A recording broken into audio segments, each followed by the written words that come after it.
Aku Mudita. Aku Caca. Aku Feby. Aku Jeremy.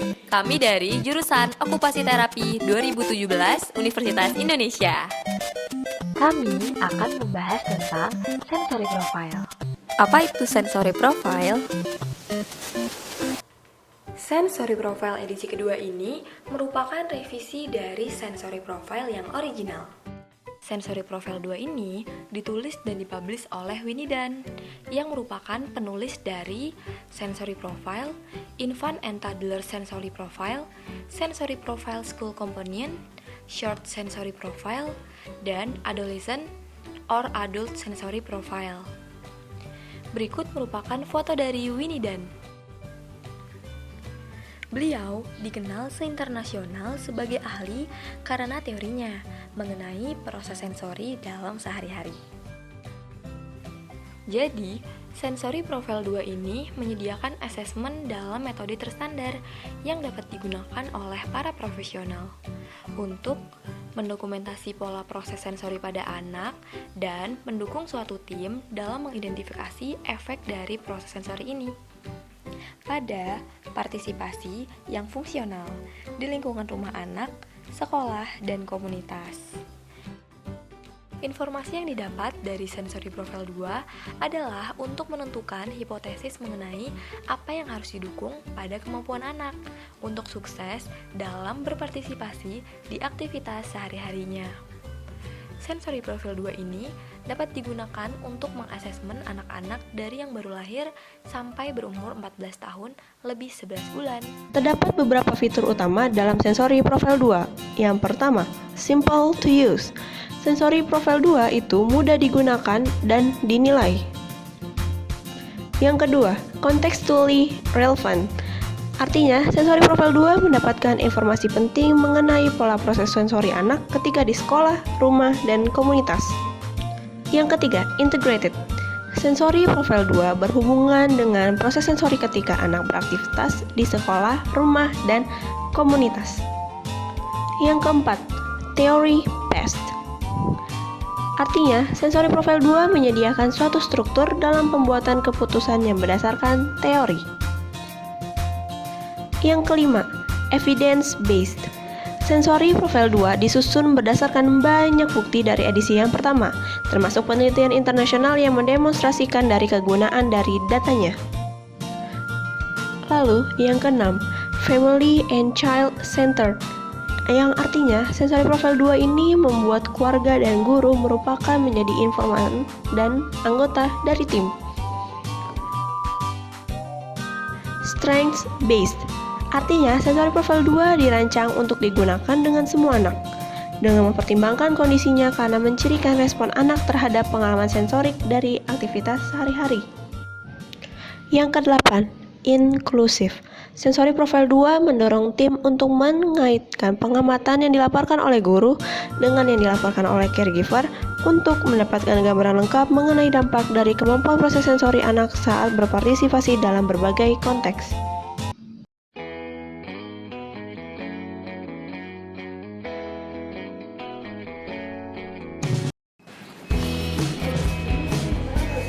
Kuesioner yang pertama adalah kuesioner infant. Kuesioner ini diperuntukkan kepada caregiver dari anak-anak berusia baru lahir sampai 6 bulan. Nah, hal pertama yang harus diisi adalah tabel yang ini ya. Bila sudah, dilanjutkan pengisian data yang ini.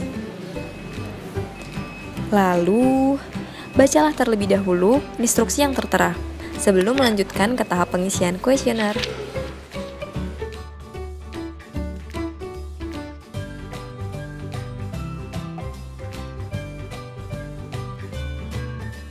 Masuk ke dalam tahap selanjutnya. Di sini terdapat icon key. Untuk icon key dibagi menjadi 4. Yang pertama ada SK atau seeking, artinya mencari. Yang kedua ada AF atau avoiding, artinya menghindari. Yang ketiga ada SN atau sensitivity, yang biasa disebut dengan sensitivitas. Lalu ada RG yang biasa disebut dengan registration.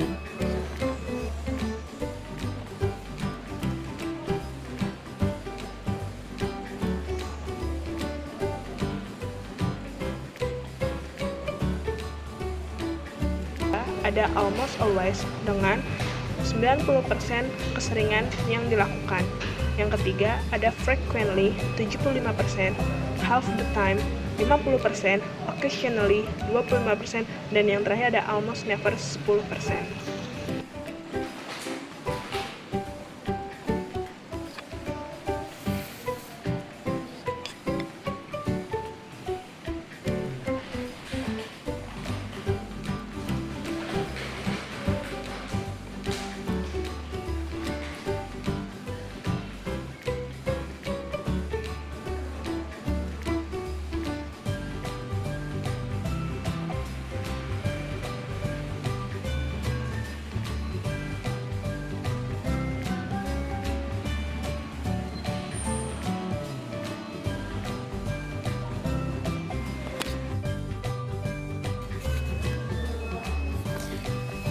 Selanjutnya, dilanjutkan ke tahap pengisian tabel berikut ya. Nah, di sini ada raw score total. Di sini kita mengisi total skor yang sudah kita dapat tadi. Dan kita memberi contohnya 81. Skor 81 ini diambil dari contoh kasus yang terdapat dalam buku Sensory Profile 2. Lalu dilanjutkan ke tahap ini. Karena poin 81 berada di antara poin 72 sampai poin 125, jadi disebut dengan much more than others, dan kita akan menyilang di bagian berikut. Di samping sini ada percentile range A. Untuk menentukan percentile range A dapat dilihat pada buku Sensory Profile 2. Kedua, questionnaire caregiver pada anak usia 7-35 bulan. Untuk isi data diri berupa nama, jenis kelamin, tanggal lahir, dan lain sebagainya. Untuk instruction ada 6 poin. Yang pertama, does not apply. Di sini, caregiver tidak bisa menjawab atau belum mengobservasi tingkah laku dan tidak ada pada anak. Yang kedua, ada almost always dengan 90% keseringan yang dilakukan. Yang ketiga, ada frequently 75%, half the time 50%, occasionally 25%, dan yang terakhir ada almost never 10%. Di Toddler Sensory Profile 2 ini terdapat 6 poin pada sistem sensori. Yang pertama ada General Processing, kedua Auditory Processing, ketiga Visual Processing, keempat Touch Processing, kelima Movement Processing, dan yang terakhir ada Oral Sensory Processing. Poin sistem sensori pertama ada General Processing. General Processing ini mempunyai 10 item pertanyaan. Di samping item ada kuadran yang disesuaikan. Kemudian, caregiver diminta untuk mengisi tiap-tiap item sesuai dengan keseringan aktivitas yang dilakukan. Bisa dilihat di tabel sebelah kanan. Untuk selanjutnya, ada Auditory Processing. Auditory Processing ini mempunyai 7 pertanyaan. Yang ketiga, ada Visual Processing. Visual Processing ini mempunyai 8 pertanyaan. Selanjutnya, ada Touch Processing, mempunyai 10 pertanyaan. Movement Processing mempunyai 6 pertanyaan. Dan yang terakhir ada Oral Sensory, mempunyai 7 pertanyaan. Yang kedua disebut Behavioral.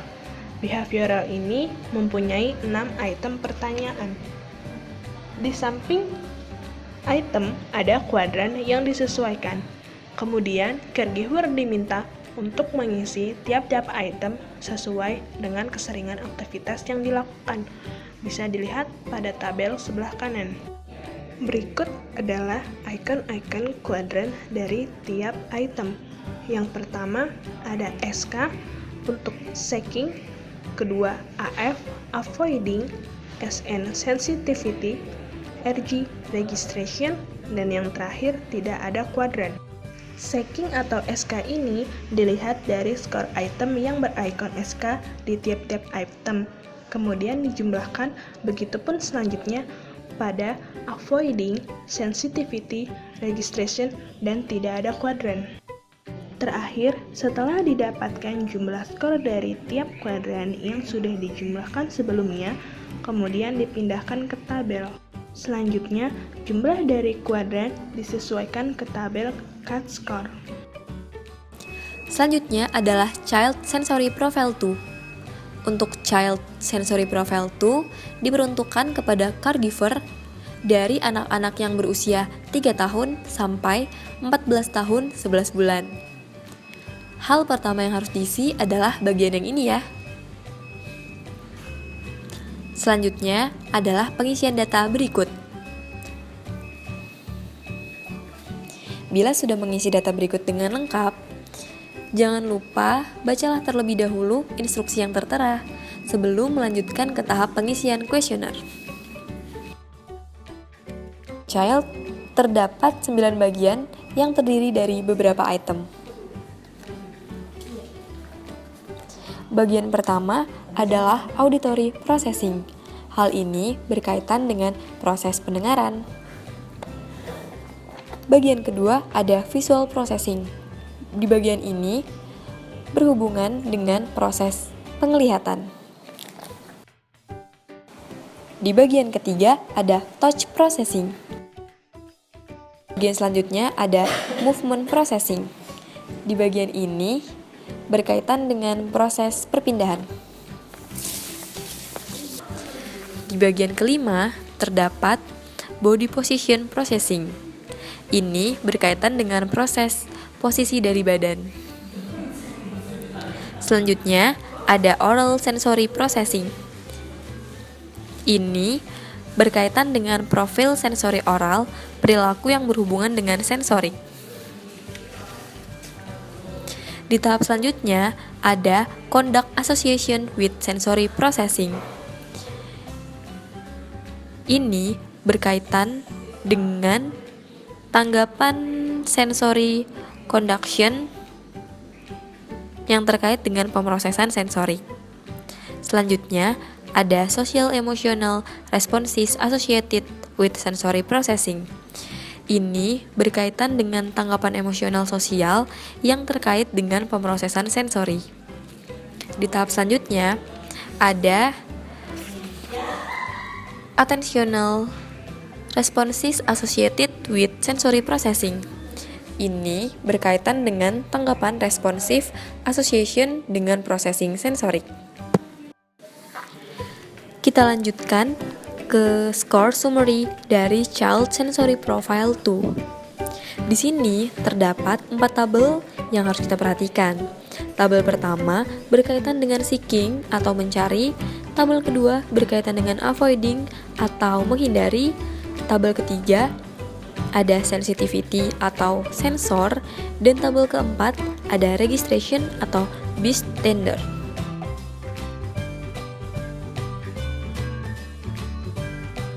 Lalu di tabel ini kita bisa menjumlahkan semua total dari raw score yang ada.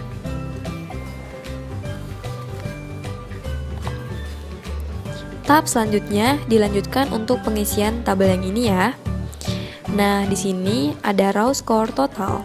Kita mengisi raw score total dari seeking, avoid, sensitivity, registration, auditory, visual, touch, movement, body position, oral, conduct, social emotional, dan attentional.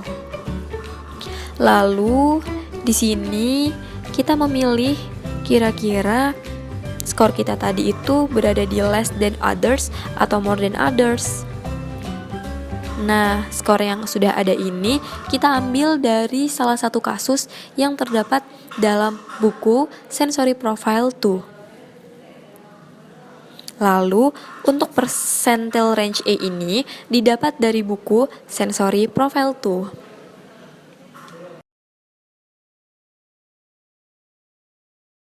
School Component Sensory Profile 2 Questionnaire Teacher untuk murid usia 3-14 tahun lebih 11 bulan.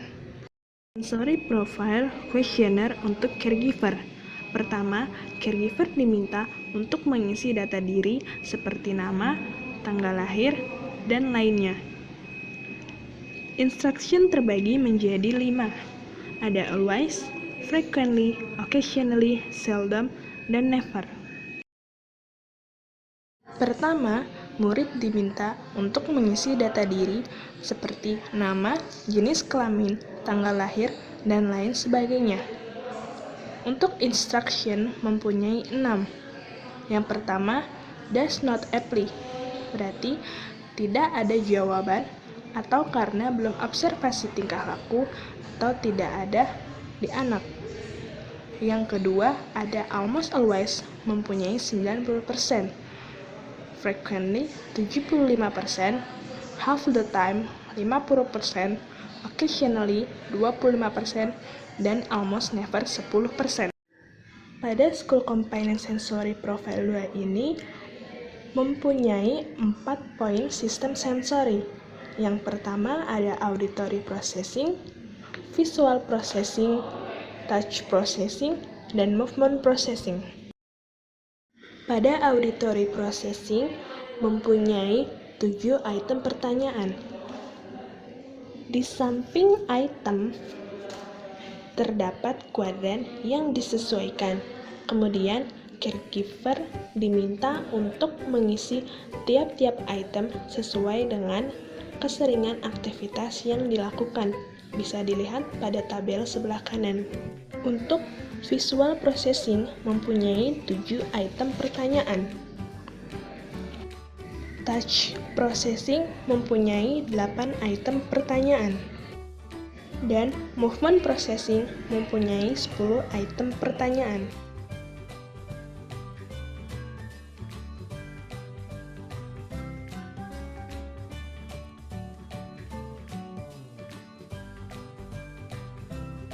Berikut adalah icon kuadrat dari tiap item. Shaking atau SK ini dilihat dari skor item yang berikon SK di tiap-tiap item, kemudian dijumlahkan. Begitupun selanjutnya pada avoiding, sensitivity, registration, dan tidak ada kuadran. Pada tiap-tiap item mempunyai nilai skor vektor 1, 2, 3, dan 4. Terakhir, setelah didapatkan jumlah skor dari tiap kuadran dan skor vektor yang sudah dijumlahkan sebelumnya, kemudian dipindahkan ke tabel. Setelah jumlah dari kuadran dan skor vektor disesuaikan ke tabel cut-score.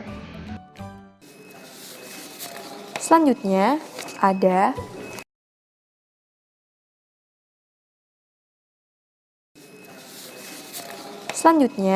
ada Short Sensory Profile 2. Ini diperuntukkan untuk caregiver dari anak-anak yang berusia 3 tahun sampai 14 tahun 11 bulan.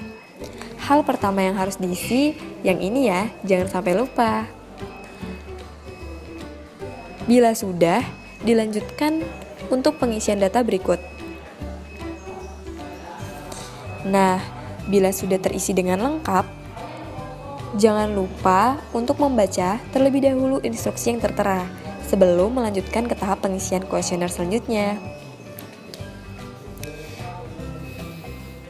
Di dalam Short Sensory Profile 2, terdapat 2 bagian yang terdiri dari beberapa item.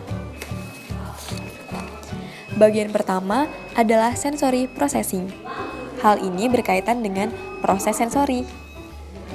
Jangan lupa untuk mengisi item-item yang telah tersedia ya.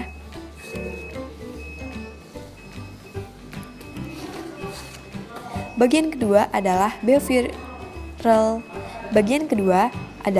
behavioral responses associated with sensory processing. Ini merupakan respon perilaku yang terkait dengan pemrosesan sensori. Nah, terdapat beberapa item yang harus diisi. Jangan lupa ya. Di sisi ini, terdapat tingkatan dari seberapa sering anak tersebut melakukan hal tersebut. Dan hal ini tergantung dari anaknya sendiri. Lalu kita masuk ke dalam tahap score summary. Di sini terdapat beberapa tabel. Tabel pertama ada seeking atau seeker. Tabel kedua ada avoiding atau avoider. Tabel ketiga ada sensitivity atau sensor. Dan tabel keempat ada registration atau base standard. Nah, ini gunanya untuk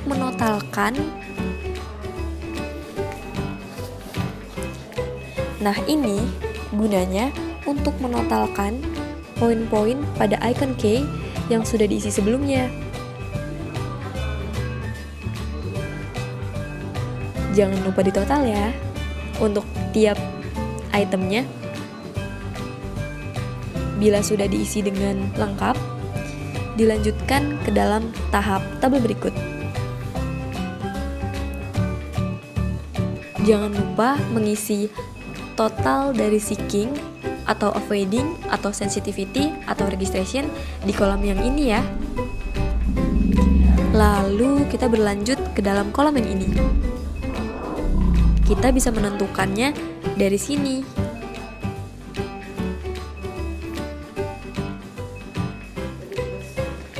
Selanjutnya adalah pengisian persentil range A.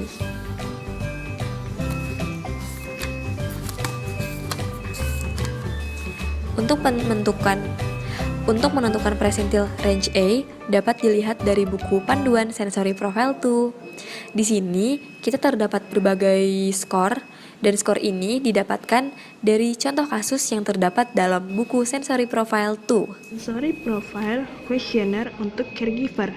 Pertama, caregiver diminta untuk mengisi data diri seperti nama, tanggal lahir, dan lainnya. Instruction terbagi menjadi 5. Ada always, frequently, occasionally, seldom, dan never. Pada always ada 10%, frequently 75%, occasionally 50%, seldom 25%, dan never 0%. Poin pertama, auditory processing dengan 8 item pertanyaan. Kedua, visual processing 9 item pertanyaan. Ketiga, vestibular processing 11 item pertanyaan. Keempat, touch processing 18 item pertanyaan. Kelima, multisensory processing 7 item pertanyaan. Dan yang terakhir keenam ada oral sensory processing dengan 12 item pertanyaan. Kemudian, caregiver diminta untuk mengisi tiap-tiap item sesuai dengan keseringan aktivitas yang dilakukan. Modulation terbagi menjadi 5 poin. Poin pertama ada sensory processing related to endurance or tone. Yang kedua, ada modulation related to body position and movement.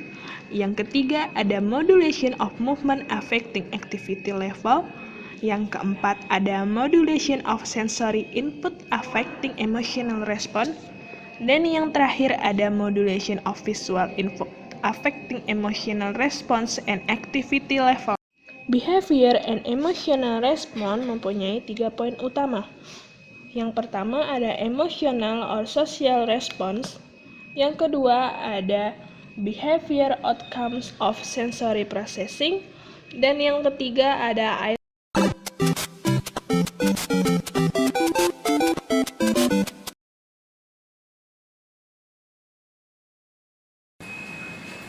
Permisi Mas. Oh iya, selamat datang. Selamat Iya. siang Ibu, silakan dulu. Siang juga. Oke, jadi hari ini nih kita mau melakukan pemeriksaannya untuk anak si Ibu yang namanya Raul ya Bu ya. Iya benar Mas. Oke, jadi di pertemuan sebelumnya itu kita kan kemarin udah melakukan assessment, udah melakukan pengecekan. Jadi si Raul ini bermasalah di aktivitas makan sama mandinya nih Bu.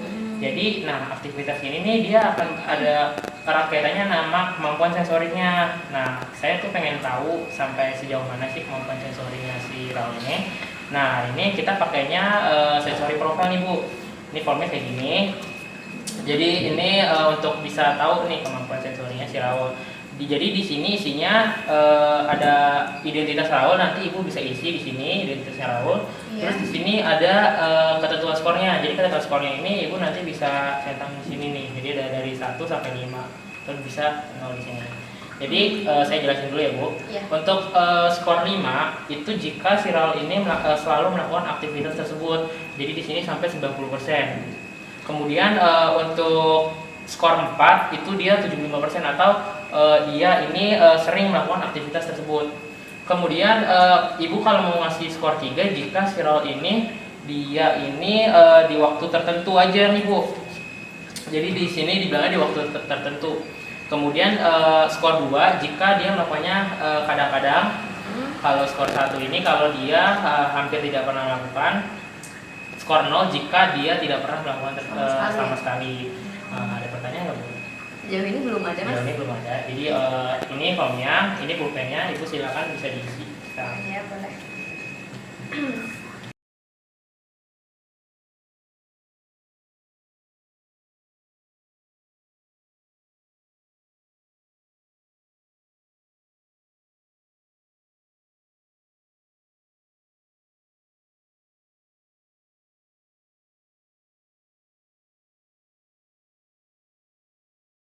Jadi bisa saya beritahu di pertemuan selanjutnya nih Bu. Oh gitu. Jadi nanti ini saya akan coba lihat dulu hasilnya gimana. Nanti itu terdepannya di pertemuan selanjutnya. Oh gitu. Oke deh Mas. Siap. Oke, terima kasih ya Mas. Iya, terima kasih.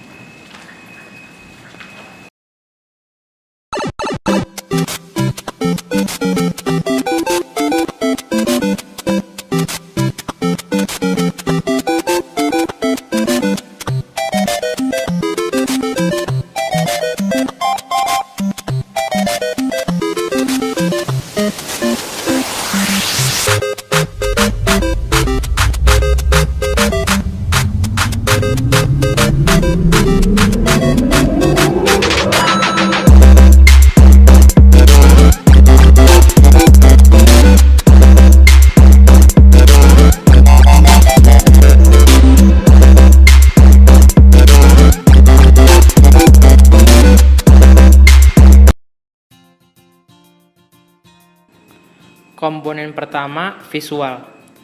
Hal yang bisa dilakukan, 1. Pilih cahaya terang atau bentuk dramatik. Yang kedua, carilah lingkungan dengan banyak visual dan aktivitas yang menarik. Yang ketiga, bedakan di mana anak duduk di kelas. Yang keempat, berbicara ke anak tentang apa yang kamu lihat dan tanyakan apa yang dia lihat. Komponen kedua yaitu auditori. Hal yang bisa dilakukan, 1. Menggabungkan suara dengan aktivitas keseharian. Contohnya bergumam atau bernyanyi, memutar lagu, dan lain-lain ketika sedang mengerjakan tugas. Yang kedua, menggunakan latar suara. Yang ketiga, menemukan atau membuat pekerjaan dan aktivitas waktu luang di mana bisa diterima untuk membuat suara atau lingkungan yang dipenuhi stimulus auditori yang menarik. Lalu yang keempat, menyediakan mainan yang membuat suara ketika dimainkan oleh si anak. Lalu yang kelima, diskusikan dengan anak apa yang kau dengar dan tanya apa yang dia dengar. Komponen ketiga yaitu touch atau sentuhan. Hal-hal yang bisa dilakukan, 1. Pilih aktivitas yang menggabungkan sentuhan dengan yang lainnya. Contohnya menari, memijat, dan yang lain-lain. Atau dengan lingkungan, contohnya berkebun, memasak, dan lain-lain. Lalu yang kedua, pilih pakaian, furniture, atau peralatan dengan variasi tekstur. Lalu yang ketiga, tambahkan aksesoris seperti ikat kepala, gelang, atau ikat pinggang. Yang keempat, cobalah bertelanjang kaki. Yang kelima, gunakan tekstur yang berbeda. Contohnya karpet, handuk, atau selimut. Lalu yang keenam, gunakan lotion bertekstur, krim, atau sabun. Komponen keempat yaitu gerakan. Hal-hal yang bisa dilakukan, 1. Gabungkan gerakan dalam aktivitas. Contoh di dalam kelompok, minta anak untuk memberikan barang, jauhkan kursi-kursi itu, dan lain-lain. Lalu yang kedua, bantu anak untuk mengikutsertakan aktivitas fisik sebelum tugas berpikir. Contohnya memberikan buku di kelas. Lalu yang ketiga, pilih aktivitas yang menggabungkan gerakan membungkuk dan atau merubah kecepatan. Lalu yang keempat, letakkan mainan di tempat yang susah dijangkau untuk meningkatkan aktivitas memanjat, merangkak, atau yang lain-lain. Komponen kelima yaitu mulut atau perasa atau penciuman. Hal-hal yang bisa dilakukan, 1. Mengunyah permen karet atau makan permen mints ketika merasa gelisah. Yang kedua, gunakan sabun beraroma atau pembersih dan lain-lain. Yang ketiga, buat rempah-rempah, saus pedas, dan lain-lain bisa diaplikasikan pada makanan. Yang keempat, tambahkan aroma baru dan rasa ke makanan. Kelima, gunakan pengharum yang bernuansa tidur di bantal. Yang keenam, berbicara kepada anak tentang apa yang dia cium. Komponen keenam yaitu posisi tubuh. Hal-hal yang bisa dilakukan: 1. Tambahkan tabung karet ke tungkai anak selama aktivitas bermain. Yang kedua, tambahkan beban pada engkel anak ketika berjalan. Yang ketiga, minta anak untuk membawa sesuatu selama transisi. Contohnya ketika ingin memasuki mobil. Komponen terakhir, komponen ketujuh, yaitu general. Hal-hal yang bisa dilakukan: 1. Carilah aktivitas grup. Kedua, cari peluang untuk mengekspresikan diri sendiri. Yang ketiga, tambahkan hal baru ke dalam rutinitas sehari-hari si anak. Yang keempat, berikan cara baru untuk anak melakukan tugas. Yang kelima, rutinitas yang bervariasi. Pada infant 0-6 bulan, yaitu bayi dengan kondisi developmental delays. Lalu yang kedua, pada toddlers 7-35 bulan, yaitu anak dengan developmental delays, prematur, lahir dengan berat badan di bawah rata-rata, dan otitis media. Lalu yang ketiga, pada child 3-14 tahun lebih 11 bulan, yaitu anak dengan kondisi developmental delays, autism spectrum disorder, attention deficit or hyperactive disorder atau ADHD, autism spectrum disorder dan ADHD, gangguan belajar, prematur, lahir dengan berat badan di bawah rata-rata, reflux, otitis media, gangguan intelektual, bahasa Inggris yang menjadi bahasa kedua, Down syndrome. Kemudian pada murid 3-14 tahun lebih 11 bulan dengan kondisi sebagai berikut: autism spectrum disorder, ADHD, autism spectrum disorder dan ADHD, gangguan belajar, prematur, lahir dengan berat badan di bawah rata-rata, reflux, otitis media, developmental delays, gangguan intelektual, bahasa Inggris yang menjadi bahasa kedua, dan Down syndrome.